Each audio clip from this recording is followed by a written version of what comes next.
All right, man. We're on. Okay. Dave Fossa, welcome to the podcast. Yeah. We've been, you're one of those guys that I've been talking to about this for like a long time and about making this thing. So I'm super excited that now actually we're doing this together and you're on here and you're one of my first guests, if not my first one. So I'm super stoked about it. Yeah, no, I appreciate being on here, being your first guest on here. It's been we've known each other for a long time, right? So, we have a long history together, and here we are working together again at the same organization, and it's a privilege on my part to be here, to be the first guest. So I'm quite happy about that. Cool. Stoked. Met you back in the 90s, working for, you were lineman, sub-foreman, working for my father's power line company. That's kind of where I met you. But like, where'd you grow up, and like, where was home? Were you born and raised? I was born in Victoria, British Columbia. It's on Vancouver Island, an island just northwest of Seattle. It's a pretty big island. The city's about 350,000 people now. I spent most of my life there when I was growing up, of course, until I left. I did my first apprenticeship there. I left. I did my second apprenticeship there as well. I left in the early 90s to move north. I could never afford a large piece of land on the island because it's just so exorbitantly expensive. And of course, you're much younger, so your equity level is considerably less. So we moved north. You said you did your first and second apprenticeship there. Was your dad in the business, like, or how'd you get into like electricity? Well, when I got out of high school, all I ever wanted to do was be a lineman. I was climbing poles. I started climbing poles when I was 16, and working for my dad and his other business partner had a small little outfit. They'd do poles on weekends and little private lines, 2-3 span stingers. Sometimes they'd get a little subdivision they'd build, and we'd build it on weekends. And that's where I first did some climbing. I was 15, 16 years old at the time, and all I ever wanted to do was be a lineman. But of course, then the early 80s came around, and 1981, the BC Hydro, the major utility in BC, laid off about 150 linemen, and I don't know how many apprentices they laid off. And so added to that, the provincial government put a moratorium on apprenticeships. So there was, for 10 years, 8 to 10 years, there was no apprenticeships. So you wanted to start a power line apprenticeship. You wanted to be a lineman. That's all I wanted to do. You couldn't get in no matter how hard you tried. I suppose I could have moved, but when you're 16, 18, getting out of high school, moving out of the house is a big thing. Yeah. So I couldn't at the time, it was kind of mind-boggling to think that you'd have to move to another province where you didn't know anybody, or possibly even another country, because at the time, right, moving to the U.S. was still feasible as a Canadian. A lot easier than it is today. Yeah. So I went to university for a little bit, and then dropped out of that really quickly because at the time I was just not ready for it. So it's good that you had the smarts to do that. Like, so many kids and so many people like that I've talked to that are eventually getting into the trades don't think about the trades right away. They think college, university, and go to that and waste shitloads of money and on something that they're never some sort of education that they're never gonna reap the rewards from. So yeah, I always call it a degree in FA, right? Pull shoot on that and jump out and try to get in back into trades. It's kind of a cool thing. Yeah, and I like the fact that, I don't have any complaints about any of the roads that circumstances have been put in front of me that have led certain directions. I don't have any. Well, it's gotten you to where you are. Yeah, absolutely, and it's made me the person I am as well, right? So, and I guess that can be said for everybody, right? You're one decision away from a new job. You're one decision away from a new career. You're one decision away from a new wife. It's just life, right? So everybody's got their story. For mine, it's been a long haul. It's been a hard road, and I'm quite content with it. I look back on it, and it just seems it was the right road, But in the early 80s, it was tough. There was not a lot of work around. I even took a paper route, as an adult to make money on the side, right? Just to pay some Your bills. little side hustle was a paper route. Yeah, well, actually, I used it as my exercise routine in the morning. I would park my car at the bottom of the side street, and then I'd grab 14 newspapers and run up one side and back down the other, and head over to the next block, catch a couple houses on the way as I'm going to the next street. And yeah, it was an extra $200 a month, but in the 80s that would, that paid my room and board at home. Nice. So the newspaper money paid that, and I was unemployed for a bit, but I remember because I had spent time in the Army. Yeah, I was going to ask you about that. When did that come into, like, before or during or after, like, you started in electricity? And I started originally in high school. Well, not high school, sorry, in university. And then my dad really wanted me to get an education. You have to understand my dad came from war-ravaged Europe after the Second World War. Where's your family from? My family's mostly from Italy. That's where where my father was born, in a small town in northern Italy. And, the war hit pretty hard, and he was a young kid. How old was he during? He was born in 36. World War II. Yeah, World War II. He was born in 36, so he would have been 3 years old when the war started, and about 8 when it ended. Wow. Or 9 when it ended, because it ended in 45. So he would have been 9 when it ended. But Definitely he saw of age where you could remember. He saw a lot things, of carnage. Yeah. He told me a few things that he had seen, but he said there was so much more. So I believe he dealt with PTSD his whole life. Yeah. Right? I mean, it manifested itself in his anger towards everything. Right. And it was tough. I couldn't imagine how tough it was for him. So he came, he dropped out of high school. I mean, it was extremely difficult for him. He dropped out of school at grade 8, I guess, is as high as he went. And he went to work to support the family. And he would always send money home. It was his money that was supporting the family, because his father, my grandfather, spent most of it in the bar. Oh, yeah. And so my dad just, he left. He had to do military service, and he was so anti-military at that point. So he said, "Is that why you joined the military?" Yeah, it's kind of funny, It's kind of ironic. A little rebellious streak to you. It broke his heart, kind of thing, when I joined, when I signed up. It's just like I left my country because of having to do obligatory military service. Yeah. And I left my country because of this, and you're volunteering to do it here, right? So, but it was interesting. I had joined up in the reserves, and ended up going to different call outs full time, and I ended up on the last major call out I did was at the North Pole, Canadian Forces Station Alert. And while I was up there, I got a letter, because back in those days we didn't have internet. It was snail mail, and I'd get a letter from my girlfriend and from my mom, and basically stating, hey, there's an apprenticeship available. Do you want to apply on it? And it was electrical apprenticeship in the shipyard. Yeah. So I applied on it, and because my dad was in the union, and the name is known, right? It's a brotherhood for sure. And so I got in. I came back to Victoria and started working in the shipyard right away. As an apprentice electrician. Apprentice electrician, yeah. And did that for 5 weeks. I was off for 6 months, and that's when I took the newspaper route. It was hard times. There was not a lot of money around. So you'd only worked 5 weeks. Yeah, and had to take 6 months off because work just slowed down. The project slowed up. Or? Yeah, there was. Well, they had layoffs in the shipyard, and there was just no work around anywhere. Yeah. It was tough, and the one good thing is I wasn't afraid of going anywhere. So I picked up odd jobs. I started working construction framing some houses. It was a big step up from minimum wage. It got to $5 an hour framing houses. So.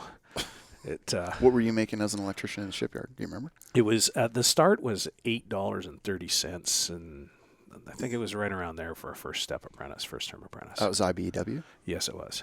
Yeah, for the shipyard. I mean, the inside wiring locals, they have different agreements for different types of work, right? So and then I got called in the springtime of that year to what happened?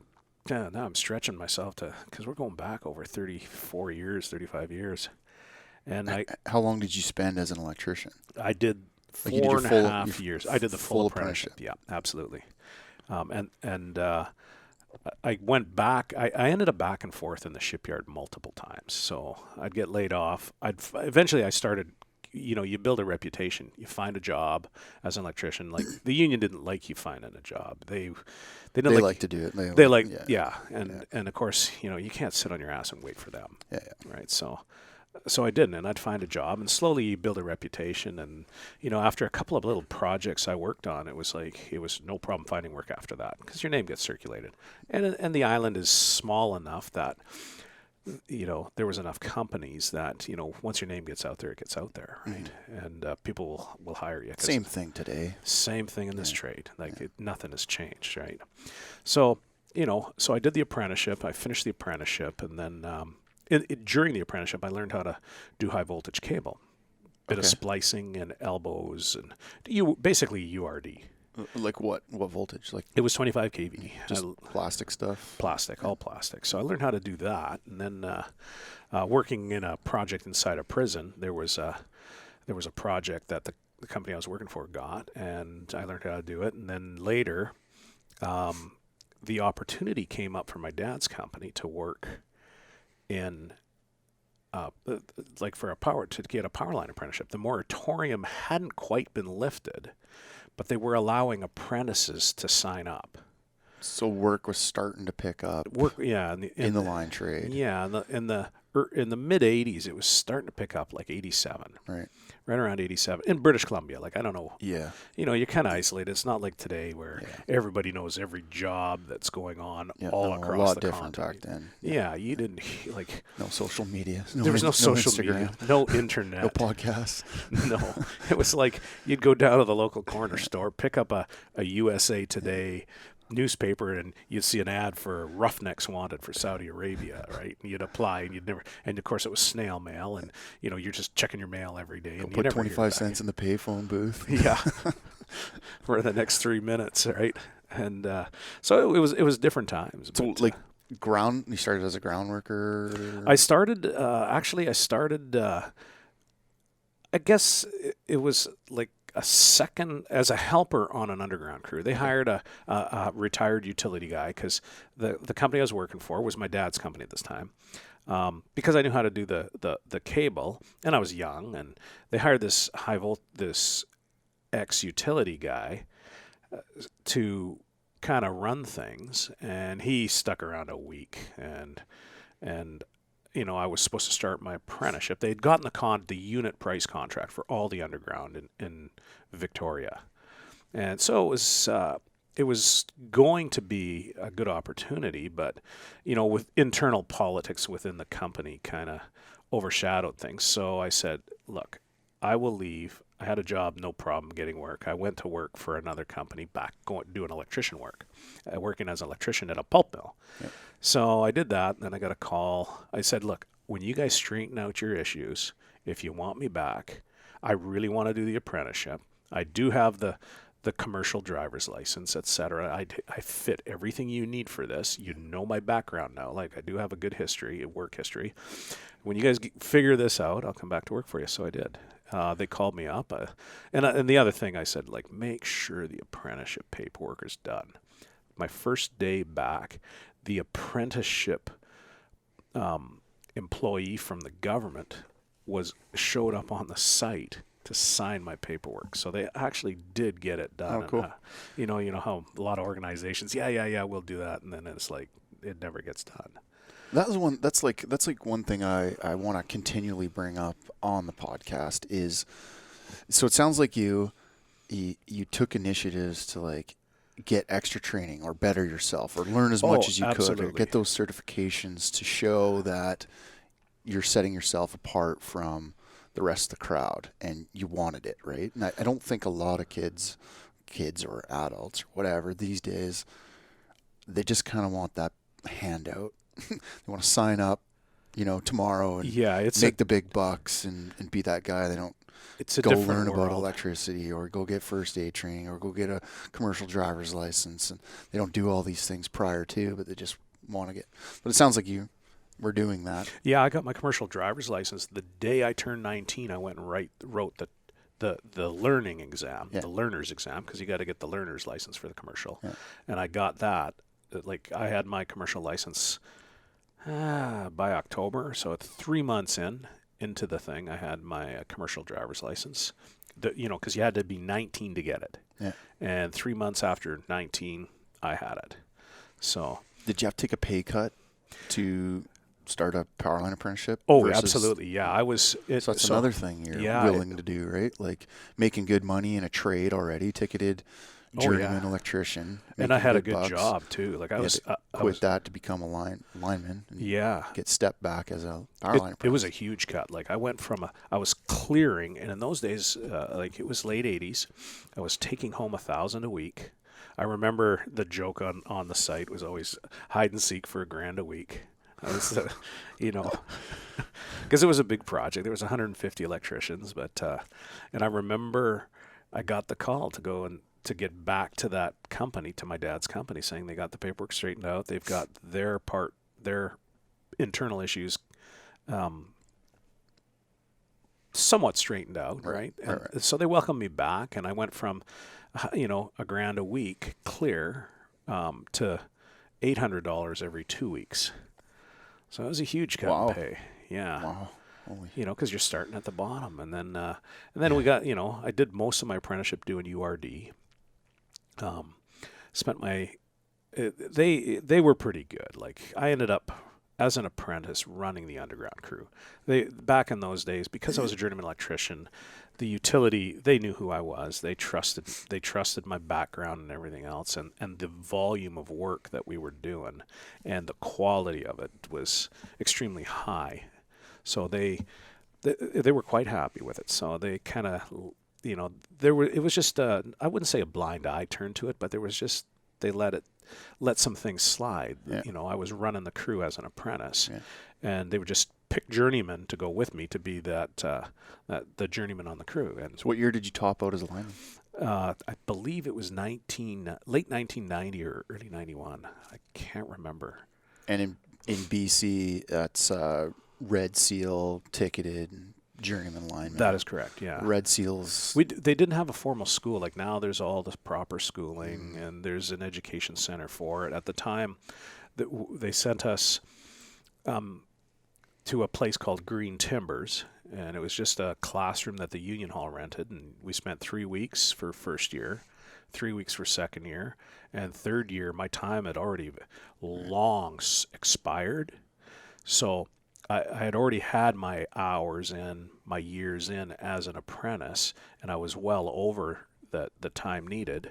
Yeah. And but the union, what the union did is they put together a 4-day review course for instead of third year. My third year was 4 days of review for the Red Seal exam, and then I wrote the Red Seal exam and passed, and was a journeyman.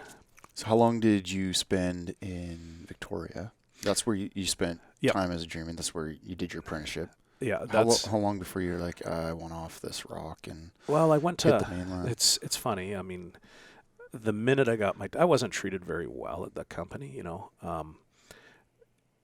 In fact, I think a lot of it had to do with my dad. So the minute I got my ticket, I left, and I went to run another company, which Altec has purchased. Actually, the company I work for now actually purchased this company. I went to work for Horizon, and I was their lead guy, and I stayed there for about 1.5 years, and then I just my wife forced me into having a vacation, so we went up north checking out the interior of the province. And is that the last time you had a holiday? Yeah, almost. We've started taking more holidays now, but it's a lifestyle. Line work is not a job. It's a lifestyle. Yeah. And I'm still with the same woman I was with, I met my wife in 1990, and You're one of the few. yeah. Well, no, that's my second wife. So. Oh, there you go. My first one, we got together and, it just didn't work out. Just two people. It didn't take. Understood. But I met my present wife in 1990 and we've been together ever since. And, she forced me into a holiday. We went up the interior and it's kind of funny because we were there 4 days and we bought 50 acres. That's like central British Columbia. Central British Columbia, a small town in the middle of, well, I wouldn't say in the middle of nowhere, but it's like, because it's not now. I still live there now. But, quite different than living on the West Coast and the ocean. Yeah, absolutely. You actually get snow for Christmas. You get 4 seasons, Winter's kind of long. It's 4 months long up there, but at least. Yeah. Well, you're from, you grew up half an hour north of me, right? So, but it's different. You get 4 seasons. You actually, you can do what you want. It's real freedom up there. So we moved up there. We bought the land. We moved up there in 93, I believe, and it wasn't long before I was working for Interior Power, right? Which a small organization out of Williams Lake, which is about an hour north of 100 Mile. The town I live in is 100 Mile. That's where I first met you. Yeah, that's right. Yeah, that's where we first met. I was just a little shit back then. Yeah, I think you were still in high school. I can't quite remember how old you were at the time, but I do remember your younger brother, and his big thing was walking on reels, empty reels, walking them across the yard. Yeah, and that's when I'd met your father, and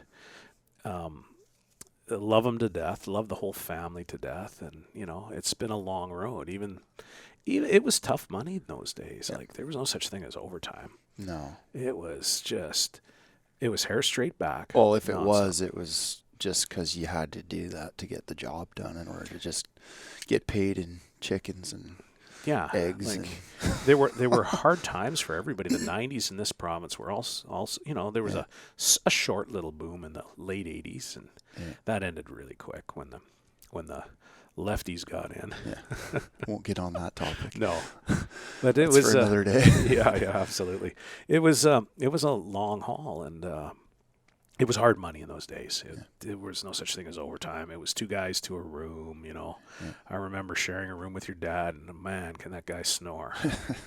And, and it's just the projects, and you're just the hard work to do the work. We didn't have the equipment we have now. No. It was brutal. No, I remember, I was obviously young at that time, but do remember, hearing stories from Mom would tell us stuff that would go on and that would happen. And, you'd hear things like they had to remortgage their home in order to make payroll for the company they owned and things like that. You think about that now. Like I think about remortgaging my house just to get a bit of money to pay the people that are working for me because I haven't been paid yet for some job I'd done for the last few months. Like I can't imagine stuff like that now. Like really hard go at it. Oh, yeah. It pays off in the end. Like good things happen to good people. I'm a big believer in that, and it's been that way.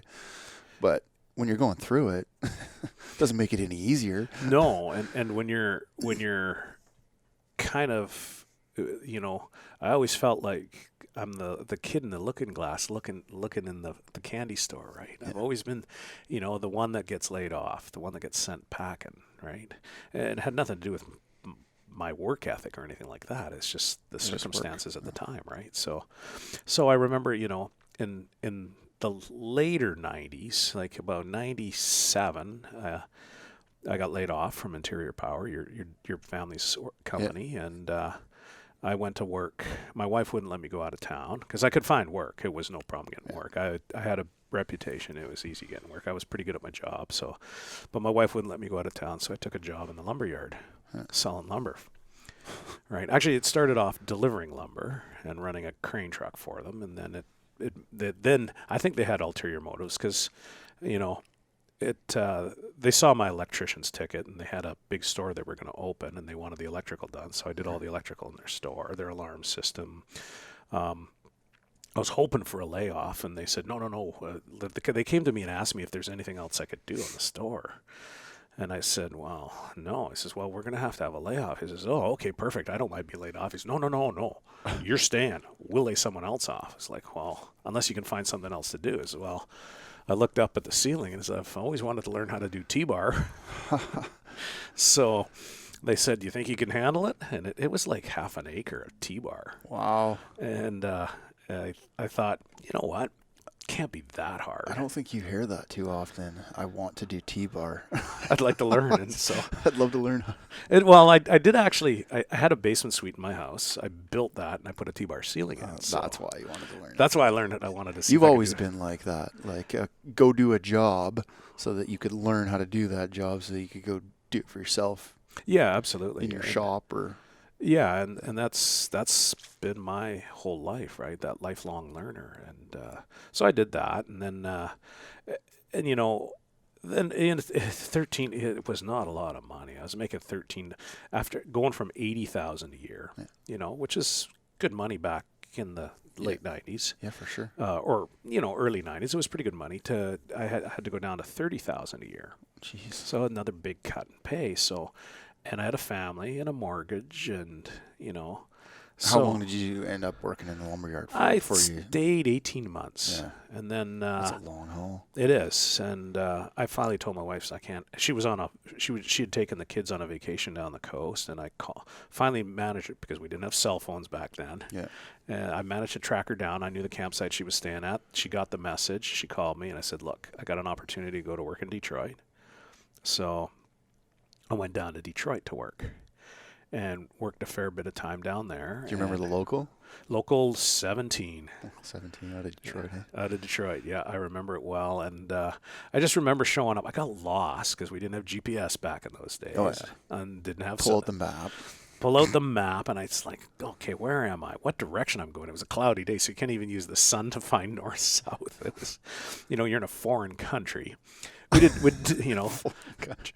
need passports back then, but anyway, so I finally managed. So how did that work? Did you need a work permit or anything? Yeah. I somehow another guy I know managed to get a phone number of a guy in Quebec who used to get guys work visas to work in the U.S. So I packed everything up in my truck and everything. That's incredible because it is such a struggle today to do any sort of cross-border work. Yeah. Whether Canadians going to United States or U.S. citizens coming to Canada to work, either direction, it's extremely difficult now. Yeah, it is. And it's too bad, really, because I love my American brothers. Great work experience. You go from, small town, rural British Columbia to the city of Detroit. Yeah, back before it was a ghost town. Yeah. It was a great time, and I learned a lot. I showed up there, and I ended up at there was a show up at 8 Mile on 8 Mile and Mound. That's what they called it. Was the 8 Mile show up for this company I was working for. It was a substation between a couple of truck assembly plants. And I showed up there, and they were all, it was tough at first when I first broke into that headquarters because they were all Vietnam vets. Oh, yeah. And, of course, here comes Johnny Canuck, apple pie face, a couple of little dimples. Hi, I'm Dave. They didn't like travelers too much. Right. And they, and I was a foreigner, which added to the fire. And then one night we were having a discussion on one of the crews, and I was just mentioned, oh yeah, I remember when I was in the Army, right? We did this. Oh, you were in the Army? Oh yeah. Well, that changed everything in that show up. Brotherhood, right? That's yeah. a lot like linemen, right?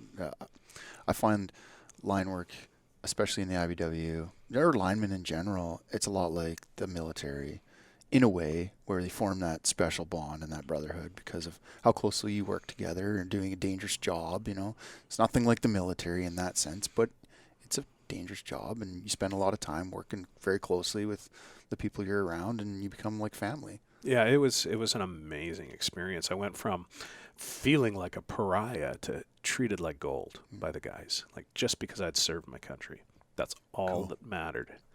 Right. And I'd be invited home for dinner to their homes, because they know I was staying in this shitty ass motel, so I'd get invited out to people's places for dinner all the time. And Yeah. I remember one guy who's taking me around to all his neighbors, showing me off, like show and tell. Come look at the Canadian. Come look at the Canadian. Yeah, he's my he was in the army too, right? He knows Joe.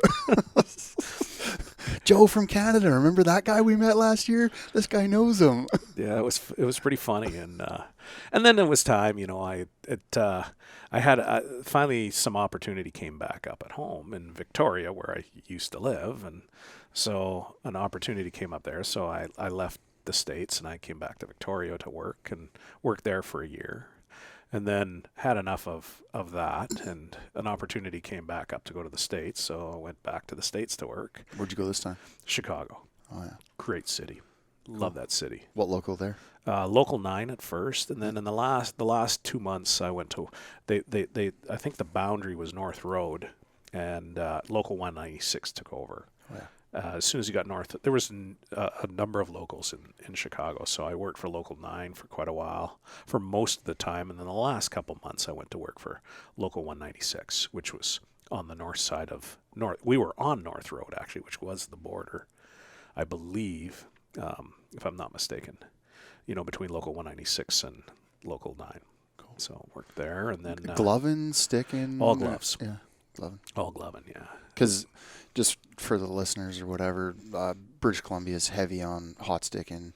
It's not a ton of rubber gloving here. There's pockets within BC that glove, but predominantly stick in here. So yeah, it was all rubber glove work. So that's kind of where you probably learned most of what you know about gloving was from your trips to the U.S. Absolutely, yeah. It was just a tremendous experience the whole time down there. Like, I was treated like gold.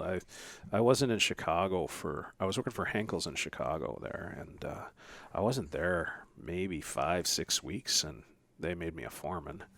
So I really didn't want to be a foreman. I really just put me in the bucket in the air, because it's city work. Like in distribution, I love it. Yeah. I'd rather be in the air wrecking out poles, building new poles, transferring wire, running the services and stuff. It was great. And then being a foreman, it was not so much fun, but it was a lot more money. And Local 9 had a pretty good agreement. And if I'm going to be away I had moved my family down there too. Oh, yeah. Right. So how long were you there for? I was there for a year. My family was there for 6 months. Oh, cool. Yeah.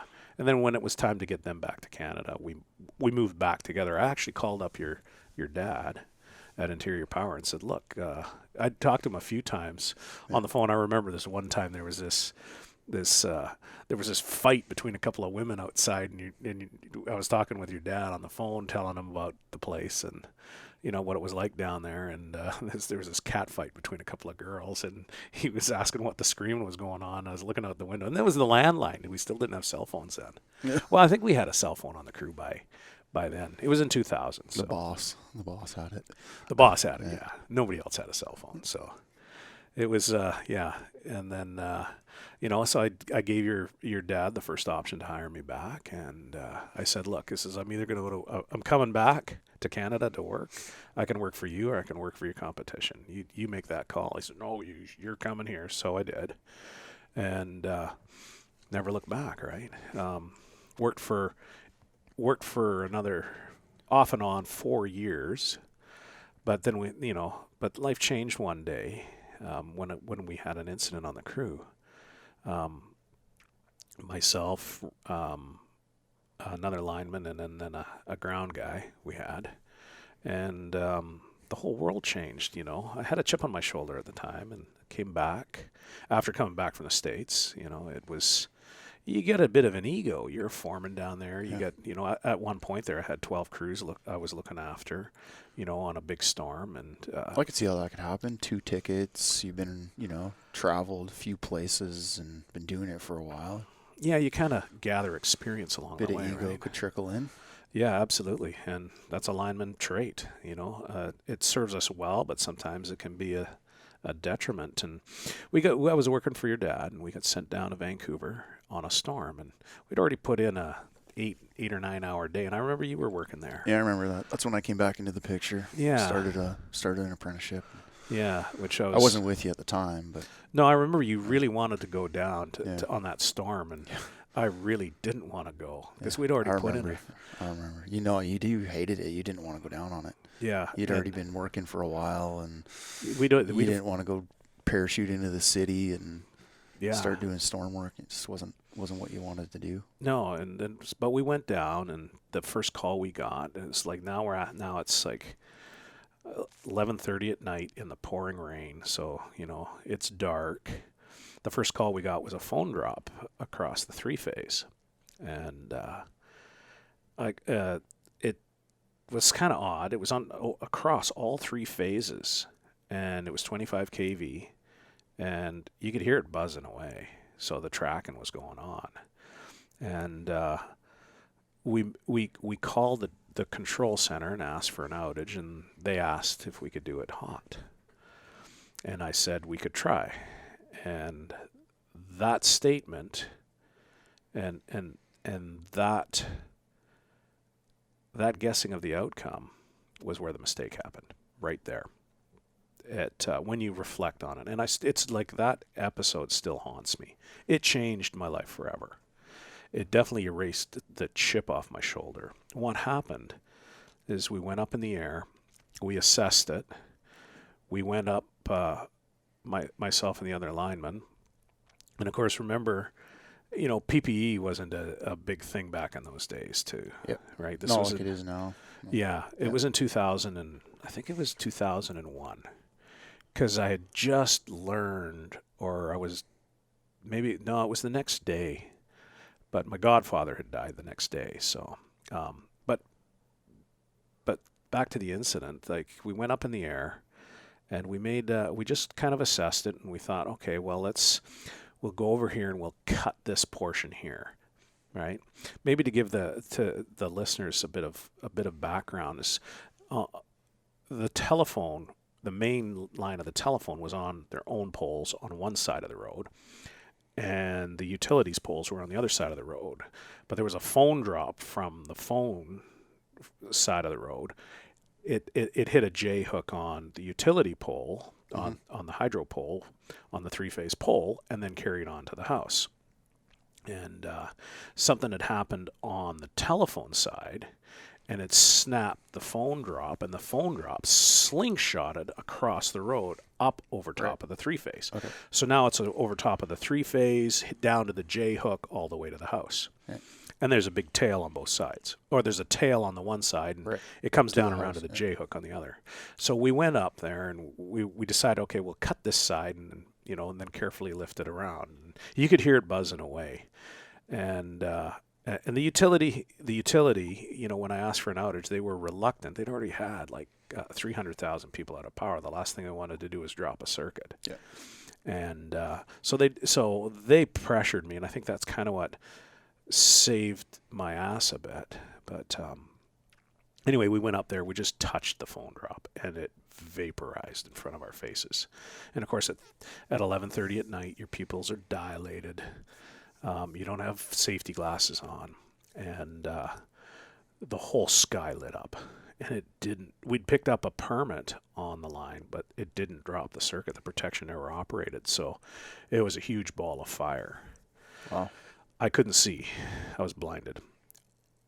I knew I knew right away we messed up, but what happened, and it still haunts me today, is the phone drop vaporized, not just at the pole, but all the way to the house.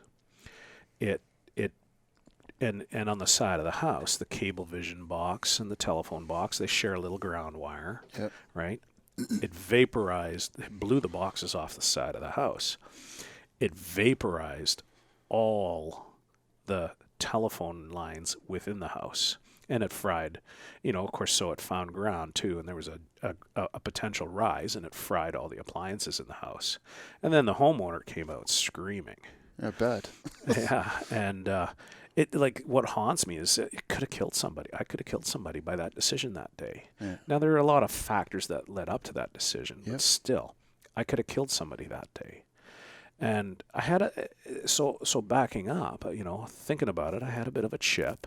There was, I came back from the States. There wasn't a structure I couldn't change out. There wasn't a project I couldn't tackle. Yeah. I knew my shit. Yeah. Right? At least I thought I did. Yeah. What it turns out I knew is a lot less than what I thought I did. I knew how to build and rebuild the system, but I didn't know the first thing about how it operated. So that sent me on another path. Now, that was in late 2001, so 2002. So about 2 years later, an opportunity came up to go to work at the utility as a troubleman. Yeah. So I took it. I left Interior Power, left your family's business, and I went to work for the utility and as a troubleman, because I said, I need to learn how the system operates. You wanted to learn system and system operations. Yeah, absolutely. Yeah. And so I went to the utility, and I worked there for about a little over 8 years.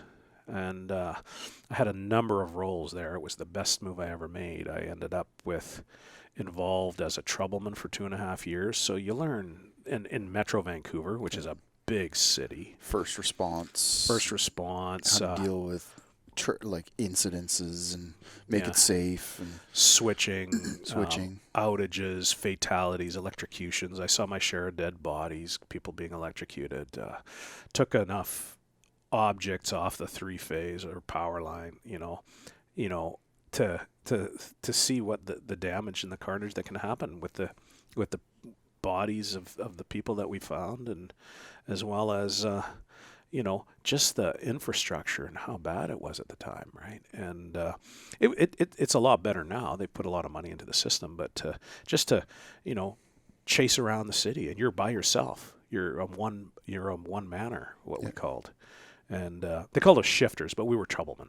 Yeah. And I had my eyes open, and I learned a lot. I learned how to troubleshoot. I learned how to switch. Vancouver has a system in the downtown core where every building has 2 feeds. They call it a dual radial. It's a pretty good system. I spent 3 months switching on that, learning all the ins and outs of that. And then as time went on, I applied for and got the apprenticeship to learn how to be a cable splicer.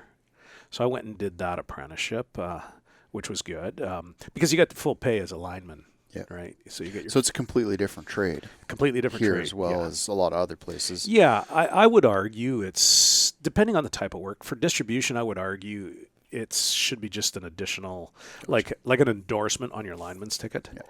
When you get to the transmission side of you get to the cable. transmission side, then it's a completely different art form. Yeah. But on the distro side, I would argue it's like a, it's so like.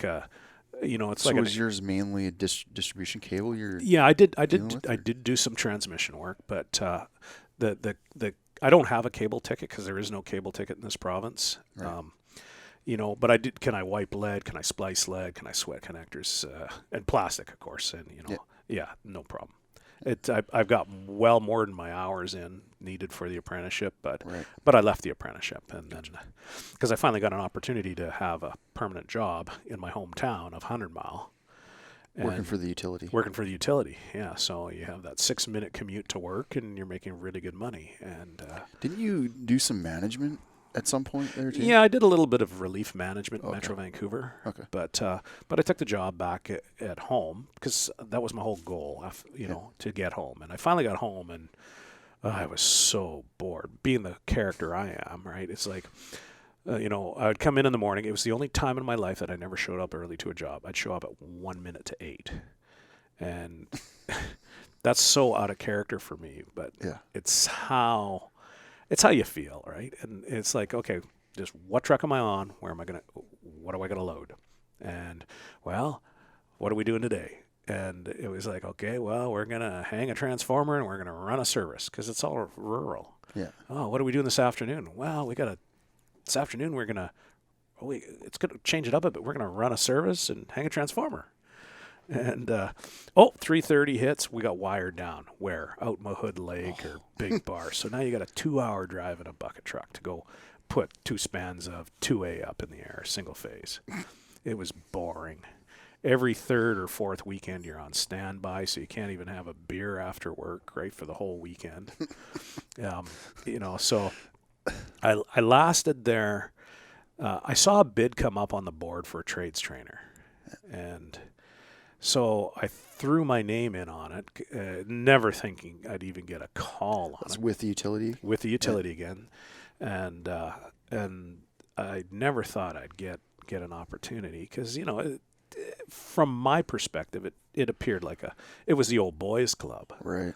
What kind of credentials were they looking for? They were just looking for just trade knowledge. Just trade knowledge, yeah. It seems like, was that like maybe kind of the beginning of trades training really in BC on that level? Like where the utility was recognizing they needed trainers? No, they had a number of trainers, but I think it became much more formalized in the years I was there because they did build a training center, a full-fledged training center with dedicated staff, etc.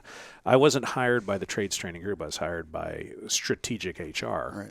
Right. Just because they had they had put a better business case together for a couple of trades trainers. So got into trades training at BC Hydro and at the utility, and they force you to get a teaching degree there as part of the. Right. They pay for it all, which was good. Yeah. So I got the teaching credential out of it, and so electrician, lineman, most of a cable apprenticeship. Yeah. Shifter. Yeah. Management.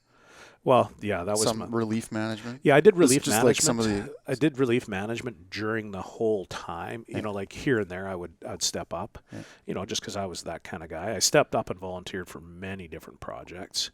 But I left trades training and went into management, and I ended up the field operations manager for Burnaby Metro Vancouver, which is 1.8 million customers. But back to the trades training for a second. So like actual like a teaching degree. Yeah. That's cool. Yeah. I applied for the master's program in Calgary for the MED, and the lady told me, or the dean, she said, yep, everything looks good here. I guarantee you'll probably be offered the opportunity to do an MED. And then I looked at the hours, and we, through multiple discussions, it was 20 hours a week for 2 years, and I just couldn't commit to that. Couldn't commit to that. Yeah. My friend Dwayne March, he did commit through SFU. He applied. He did the same program I did at the utility, and he applied and went through SFU, and he did get his MED. Oh, cool. And so he's got his master's in education, and I was thinking about it, but it's like, how many credentials can a guy have, right? So what degree did you end up doing? Just the provincial instructor degree program that they have here in BC, so which is more than Which enough. is like a focus on adult learning and adult education. Adult education, that's what it's all about. Right. So we did that, or I did that, and I ended up leaving trades training for a while. I went into management at the utility, and I stayed about 9 months, learned a lot, but I just realized it wasn't for me. So I left and went to another organization in the private sector, went back to the private sector where really my heart is. And a year later, I ended up here at Alltech, and back to my roots. So you're trades training now. Trades training now at Alltech. So I provide, I write procedures for job-specific or project-specific procedures. I stand and I answer the phone. I come up with processes, answer questions, do the research for the guys. If they're, for example, yesterday I was called on the capacities on a certain three-phase lift, wire holder capacities, side tension capacities, etc. And I got that phone call from Vancouver Island, believe it or not. And so you do your homework, you get all the answers to the guys. So because the guys are pretty good, they don't want to make a lift or a pick if they're not sure. So when it comes to teaching linemen and creating, say, curriculum or programs or whatever it is, like what's your approach to it? Well, being from the trade, like being an electrician, lineman, cableman, working all these years with all the experience you do have, like what's your approach now to trades training, and what's your opinion of how that affects safety or relates to safety? Or well, like I said, my incident that I had back in 2000 and late 2001, it changed my whole life. Yeah. It knocked that chip off. So in the classroom, so when it comes to the guys, it's all about the guys. What's going to make their lives easier? What's going to put things into a context that is to the point, it isn't convoluted, it isn't full of rules and regulations, because I'm not a huge fan of rules. Yep. Right? I think we need, I've been pushing for the last, I'd say 10, 12 years now, we need to get away from this rules-based safety.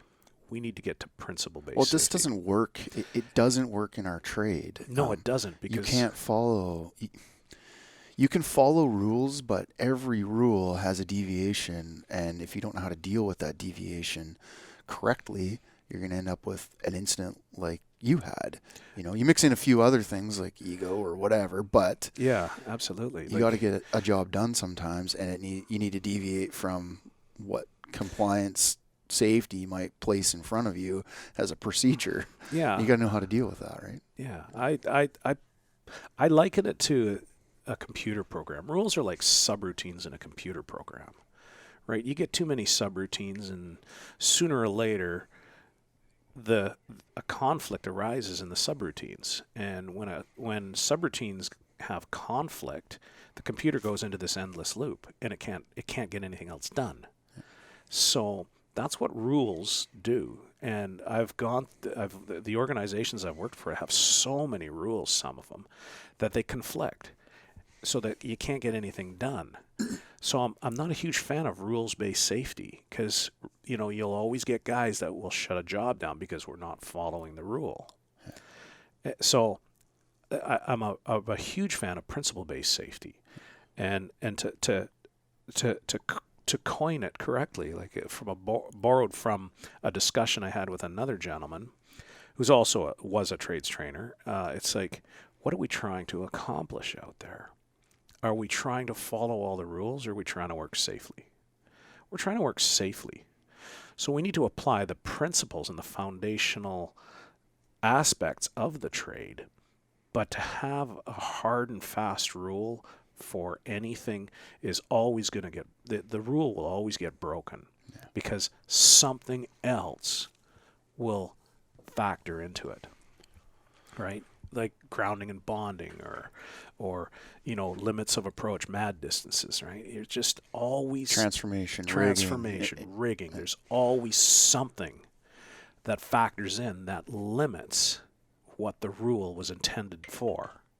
So we're trying to create programs that are like really effective training. Yeah, absolutely. So it's all about the lineman. Yeah. It is all about the lineman. Everything we build here, it is all to make their lives easier and better. We deliver transformation to the guys. So let me ask you this. When you went to line school, you did transformation. How long did you remember your vectoring after that, as an example? Months, maybe. That's it. Yeah, and then if you don't use it, you lose it. Oh, for sure. So what we do here, which I really like, is we have a one-day course for the guys, a refresher, and then we'll touch up every year in the springtime. We get break up here. We'll head out to the different headquarters, and we'll have a 2-hour session on vectoring, a review of vectoring. And we've come up with, that's just one example, but we'll come up with a bunch of hard and fast rules that make the job easier for the guys in the field. And that's what it's all about. Grounding and bonding. We're going to be rolling that out at where we work, and it's all about reinforcing the basics. But it's all about making it easier for the guys in the field. Yeah. I don't want to, I personally don't like hard and fast rules, because invariably they don't relate, right? It's hard to it's hard to work outside all day, every day. Come sit in a classroom and learn structured rules. It's a snore fest. You sit there and it's absolutely. I don't know how this even relates to what I'm doing out there. Don't get me wrong. There's place, obviously, for compliance-based safety. It's important, but it sounds like your approach to safety through work methods, trades, training, and development of these programs, it just attacks it in a different way. More of a cultural, trying to make a cultural behavioral shift. Absolutely. That's the whole point of it is the behavioral change, right? We want the guys asking the questions. We want the guys to critically think. So in order to do that, you got to hit them on their level. Absolutely. Yeah. So we hit them where what makes sense to them. What would I want if I was a lineman? Well, every lineman wants it to be easier. That's why we take shortcuts. Yeah. So how can I make it easier for the guys? Make it as non-rule based as possible. Make it as principle based as possible. Right. So, like for grounding and bonding, all it is 2 parallel circuits. Yeah. You want to increase the resistance or the impedance of the circuit where the lineman is, and you want to decrease the impedance around the lineman. That's it. So we get them to think about their situation. But that's everything that we do. So those are some ways you're trying to change behavior or affect their behavior. Yeah, absolutely. So, we have leadership training here. Yeah. I was gonna ask you about that. So like being in the military, I don't know what form of like leadership role you took or how high you went there, but leadership, it sounds like, has been a thread through your whole career as well, your whole life. Not starting with the military, but then I remember like you were my first foreman, sub-foreman, foreman, leadership role again. You said every like utility you went to, whether it was in BC or in Chicago or Detroit, you're running crews. So what's leadership like? Leadership, what does it mean to you? Yeah, that's a good question. It's a deeper one, but it's a deeper one. Maybe one for another day. Yeah, but absolutely. It sounds like leadership's been something that's been important to you. Yeah, like this trade has been good to me. I got a lot of respect for it. I love it. I want the guys to respect it. I want the guys to love it. I don't really have a lot of time for paycheck players. I like guys that get paid to play. They don't play to get paid. And yeah, the money's good. Don't get me wrong. I mean, we all got to work. We all got to earn a living. But if the sole focus is the money and not the trade, then that's a little bit tougher, right? The real leadership happens, I think, at the ground level. There's behavioral changes that need to take place.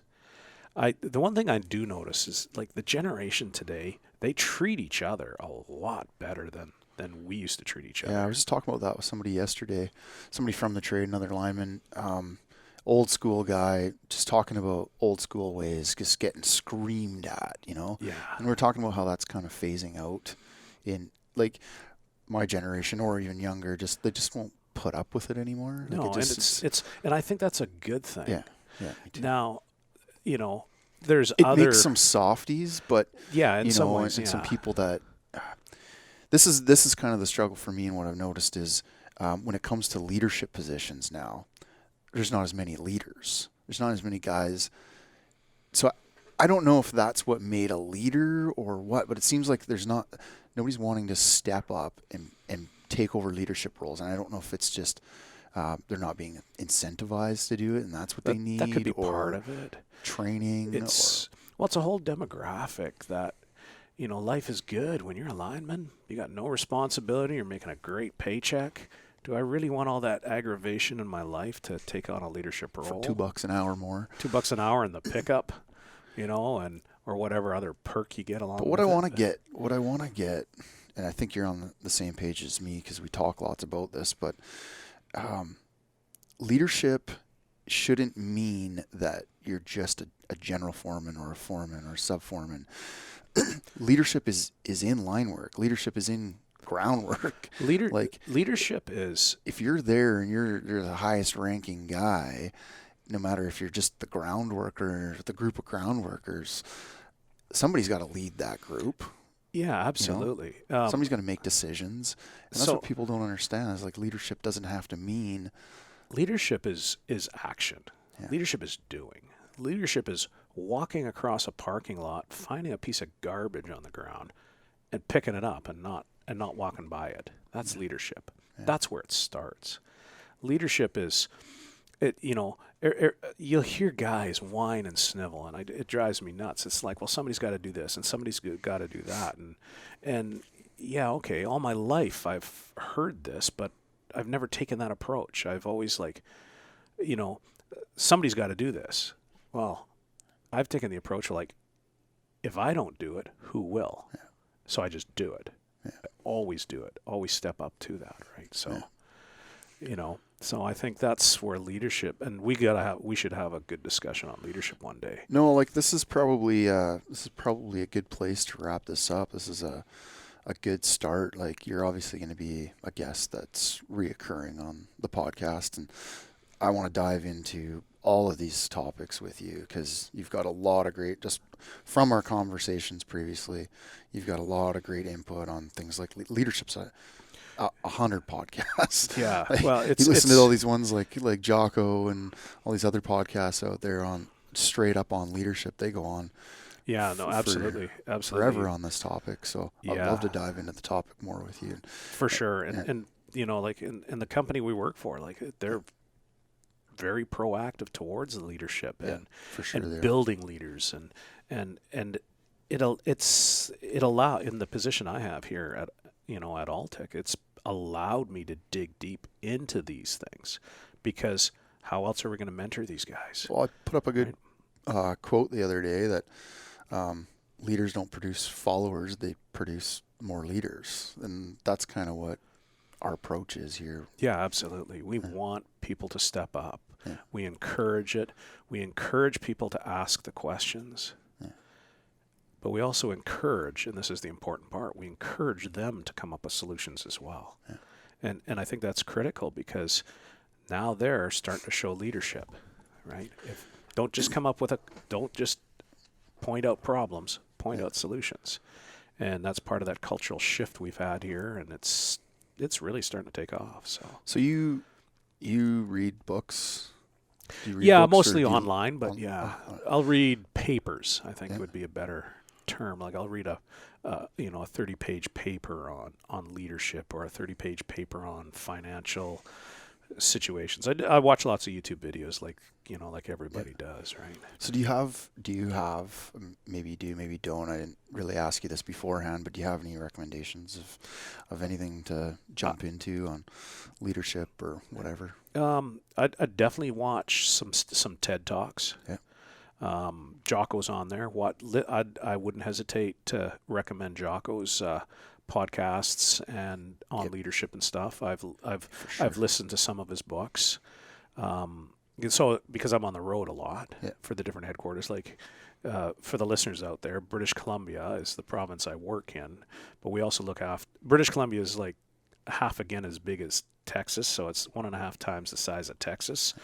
So, and then there's Alberta and Saskatchewan, which are both also bigger than Texas. A lot of driving, just to give you some context. So a lot of nothing in between. Yeah, so you don't have a lot of radio stations to listen to. So, and I'm not a huge fan of satellite radio. So I listen to podcasts and different audiobooks, and you really gain an insight when you're listening to somebody talk. It's been really good, and so I'd recommend listening to Jocko, Jordan Peterson, just absolutely phenomenal ideologies. Like, there's I can't remember the admiral's name, but there's an admiral does a university commencement speech, and it boils down to discipline. Like Jocko's got discipline is freedom, or equals freedom, and everything boils down to, do you hit the snooze alarm? Do you make your own bed? Things I learned in the Army as well. That's what it boils down to. And if you can't be, and I love Jordan Peterson put it perfectly, is if you can't make your own bed in the morning, what makes you think you're going to change the world? True right? story. Yeah. So So where can people find you? If someone wanted to get a hold of you, could you use an Instagram? Is it a private account? Public account? yeah, I have a private account on Instagram. They can get a hold of me through you. Powerline Podcast would be probably the best way. Okay. Like let's say I think I think we have a long partnership together. It's been a long friendship. Absolutely. With always with its ups and downs, as it always is with everybody. But yeah, I think I would recommend Powerline Podcast to everybody. Like this is we're all gonna be participating in it. Yeah, you guys could shoot me they could shoot me a DM through Instagram. I could get it to you if they had a question or something like that. Yeah, absolutely. Technical questions I can help with, leadership, even just mentoring and any kind of advice. Like I've been doing that with the guys here at Alltech. We got 240 guys, and when they call, it's they could reach out through there, and I could get it to you, and then you guys could share emails or yeah, absolutely, phone numbers that way or whatever. Yeah, absolutely. Okay. And cool. and any kind of training or any kind of just ideas on maybe if you're looking for a different context, just call us, let us know.